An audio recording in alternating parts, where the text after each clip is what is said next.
Sauf que ces comptes étaient faux. Monsieur, Sauf que ces comptes étaient faux. Monsieur Lavrieux a dit j'ai fait des fausses factures. Est-ce que de l'argent a été détourné? Est-ce que de l'argent a été détourné à votre insu?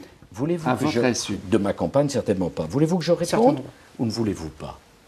On est là pour ça. Ce n'est pas la peine d'avoir de l'agressivité. J'ai eu en termes d'agressivité ce qu'il fallait pas du tout. Hier avec ces deux dames. On ne confond pas avec ce qui s'est passé hier soir. Vous avez parfaitement raison. Alors expliquons-nous. Les comptes étaient sincères. Le Conseil constitutionnel a examiné ma campagne. A dit sur 21 millions de budget, il a dépassé de 400 000 euros. En conséquence de quoi? 0 centime de remboursement. Madame Le Pen fut remboursée, Monsieur Hollande fut remboursé, Monsieur Cheminade fut remboursé. Le seul candidat, avec 19 millions d'électeurs qui ne fut remboursé de rien, ma campagne n'a pas coûté 1 centime aux contribuables. Mais je voudrais en appeler à votre réflexion. Croyez-vous que les rapporteurs du Conseil constitutionnel ont laissé passer 17 millions de dépenses sur une campagne de 21 millions sans s'en rendre compte? Donc vous êtes... Je veux poser une question. Je veux poser une question. Ma campagne sera-t-elle à nouveau réexaminée? Elle ne l'a pas déjà été assez? Dans le même temps, j'ai eu le même nombre de meetings que M. Hollande. J'ai déclaré que ces meetings coûtaient 13 600 000, un peu moins de 14 millions. Mais on découvre... Pour le même nombre de meetings, M. Hollande déclare 9 millions 6. À lui, on ne pose aucune question. À moi. Si la société Pygmalion a fait des systèmes de fausses factures avec l'UMP, la justice se dira... Si ou sûrement, à partir du moment où vous voyez les chiffres. Vous avez des doutes? Surfacture et double facture. Avez-vous des problèmes avec la présomption d'innocence, monsieur? Pas du tout. Elkabbach? Pas du tout. Par contre, pas la du tout. justice... Mais si c'était le cas, est-ce que vous porteriez plainte vous-même?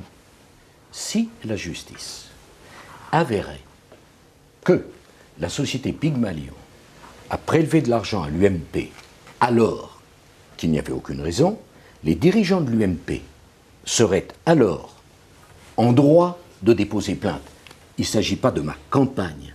En ce qui concerne ma campagne, je le dis à tous ceux qui m'ont soutenu, il n'y a jamais eu le moindre système de double facturation.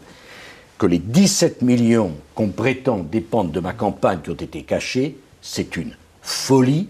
Personne, jamais, ne peut imaginer que les enquêteurs du Conseil constitutionnel ou de la Commission des comptes de campagne soient passés au travail. Donc s'il y a eu des excès, des tricheries, il faut que la justice passe. Donc M. Lavrieux, qui s'occupait de la campagne, ne dit pas la vérité. M. Lavrieux s'occupait de votre campagne, et quand il dit oui, les factures étaient fausses, il ment. M. Lavrieux aura à rendre compte devant la justice fera son travail. Je ne vais pas, M. Boulon. J'ai des convictions s'agissant de l'état de droit. Je suis moi-même avocat. Je ne ferai pas aux autres, voyez-vous, ce qu'on m'a fait. Parce que je considère que lorsqu'on emploie des méthodes indignes, c'est plus humiliant pour celui qui est l'auteur de ces méthodes que pour celui qui en subit les conséquences.